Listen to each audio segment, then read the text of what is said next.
আপনি কাউকে এড়িয়ে চললে সেই মানুষটার আপনার প্রতি আগ্রহ বাড়বে ঠিকই, কিন্তু এড়িয়ে চলাটা যদি প্রতিনিয়ত হয় তাহলে আগ্রহ ধীরে ধীরে কমতে শুরু করবে। কাউকে একটু এড়িয়ে চললে তার নজর পাওয়া যায় ঠিকই, তবে সেটা খুব বেশি দিন স্থায়ী থাকে না যদি এড়িয়ে চলার মাত্রাটা বেশি হয়ে যায়।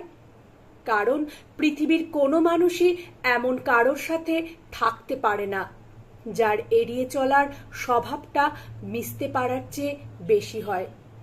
আপনি কারোর ওপর রাগ করে তাকে এড়িয়ে চলছেন, অবহেলা করছেন, ঠিক আছে, কিন্তু আপনার এই এড়িয়ে চলা কিংবা অবহেলা করাটা ঠিক ততটুকুই করুন যতটুকু তার প্রাপ্য, যতটুকু সে সহ্য করার ক্ষমতা রাখে।